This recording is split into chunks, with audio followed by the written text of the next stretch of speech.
బట్టి, మనకున్న ఇబ్బందిని బట్టి, ఆ ఇబ్బంది సమయంలో, ఆ అనారోగ్యపు సమయంలో, ఆ లేని సమయంలో, ఆ కష్ట సమయంలో ఇంకా ఎవరు మనకి సహాయం చేయకుండా ఒంటరిగా మనం మిగిలిపోయిన సమయంలో,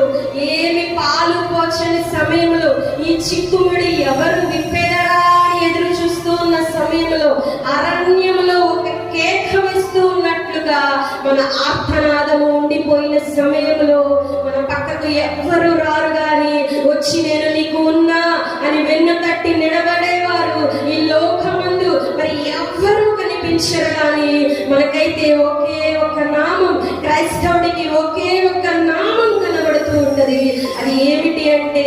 యేసు నామము. హల్లెలూయా, హల్లెలూయా, హల్లెలూయా. ఆర్తనాదం చేసేటప్పుడు మన యొక్క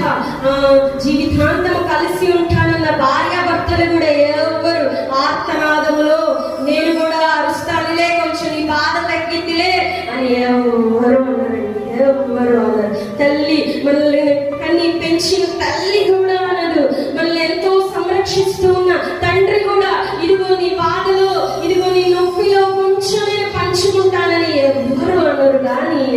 మనలను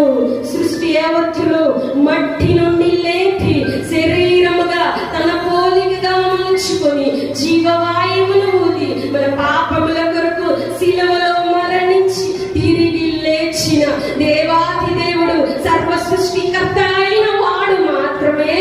ప్రతి ఆర్తనాదంలో నేను నీతో ఉన్నా అని మనతో ఉండువాడు. హల్లెలూయా, హల్లెలూయా, హల్లెలూయా. అలాంటి సమయాల్లో ఇంకా ఎవ్వరు మనకి ఆ చేయూతని ఇవ్వని సమయాల్లో, ఏమి పాలుపోయిన సమయాల్లో, ఇంకా మన పరిస్థితి చతికిలబడిన స్థితిగా, నిర్జీవమైన స్థితిగా, మరణ ఛాయగా అది ఆర్తనాదముగా ఉంటూ ఉన్నప్పుడు అప్పుడు చేస్తాము, ఒక మాట ఇస్తాము, దేవా నీవు నన్ను ఈ స్థితి నుంచి మార్చయ్యా, నేను నీకు ఇది చేస్తాను అంటే ఒక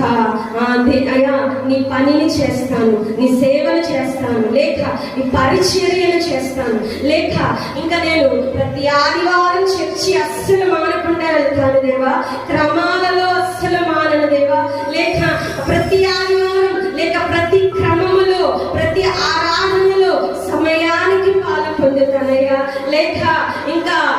నేను అనేకమైన పరిచర్యల్లో పాల్గొంటానయ్యా, ఇంకా నేను సువార్తను ప్రకటిస్తానయ్యా, ఇంకా